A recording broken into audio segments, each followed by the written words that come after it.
नमस्कार।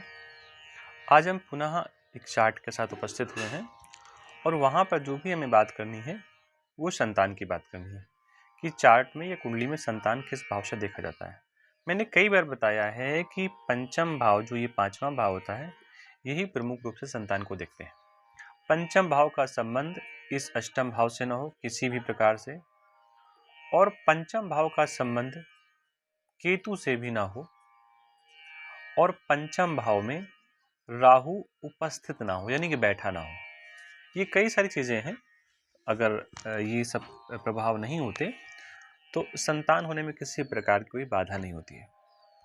और जो भी हम बात करेंगे ये D1 चार्ट से करेंगे। तो अगर पंचम भाव में केतु महाराज बैठ जाए तो केतु वैसे तो कुल की उन्नति का कारक होते हैं, लेकिन केतु विदाउट हेड होते हैं, बिना सर के होते हैं। तो अकेले केतु का पंचम भाव में बैठना, कि पंचम भाव में केतु अकेले बैठ गए तो संतान को निश्चित ही डिस्टर्ब करते हैं, संतान आने में प्रॉब्लम होती है और थोड़ी नहीं बहुत ज़्यादा प्रॉब्लम हो जाती है। इतना ही नहीं, ये जो पंचम भाव है इसका स्वामी, उदाहरण के रूप में जैसे ही आप ये चार्ट देख रहे हैं तो इसमें जो ग्रह बने इनको आप ग्रहों को नहीं देखिएगा, हम आपको चार्ट की स्थिति बताते हैं। ये मानिए यहाँ पर ये 9 नंबर की राशि पड़ी हुई है, इसका स्वामी गुरु हो गया और गुरु बैठा होता यहाँ पे, और केतु के साथ गुरु बैठा होता तो क्या करता, निश्चित ही संतान होने में समस्या उत्पन्न करता। कारण क्या है, अभी इसको बोल जाए कि यहाँ केतु बैठा है, इसका स्वामी कहीं भी बैठा होता, इस भाव का स्वामी, और बैठा किसके साथ होता, केतु के साथ, तो संतान होने में प्रॉब्लम दे सकता है। उसके साथ केतु महाराज अगर यहाँ लग्न में बैठे हों तो जैसे आप किसी को चार्ट देखेंगे तो कई बार कह देते हैं कि इसका वैवाहिक जीवन ठीक नहीं है।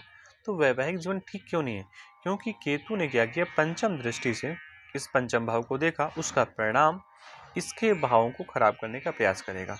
जब इसके भाव को खराब करने का प्रयास करेगा तो विवाह का जो फल होता है वो संतान होता है।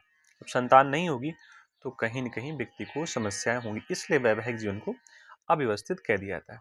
कई बार क्या होता है, केतु जब यहाँ बैठा होता है तो इसकी जो नौम दृष्टि होती है वो इस भाव पे आती है। किस भाव पे आती है, पंचम भाव पे आती है। तो यहाँ पर भी संतान को थोड़ा सा अव्यवस्थित कह दिया जाता है कि हो सकता है संतान होने में समस्या हो। एक चीज़ और भी है, अगर केतु यहाँ बैठा हुआ है तो अब थोड़ी देर के लिए आप भूल जाइए केतु की 7th दृष्टि है, लेकिन आप ध्यान रखिए कि केतु अगर यहाँ बैठा है तो राहु फिर यहाँ बैठा होगा, और राहु का मुंह जो होता है वो इस प्रकार का होता है, राहु के पास मुंह होता है और राहु सर्प है।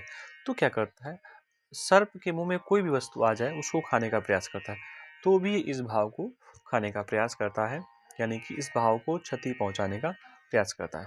तो पंचम भाव और पंचमे से अगर केतु का संबंध हो जाए तो चीज़ें बिगड़ सकती हैं, स्थितियां बिगड़ सकती हैं। हमारे पास एक दो प्रश्न हैं, उन प्रश्नों को थोड़ा सा हम देखते हैं, फिर आगे आपसे चर्चा करते हैं, क्योंकि प्रश्नों को ले लेंगे तो उससे एक अच्छा सा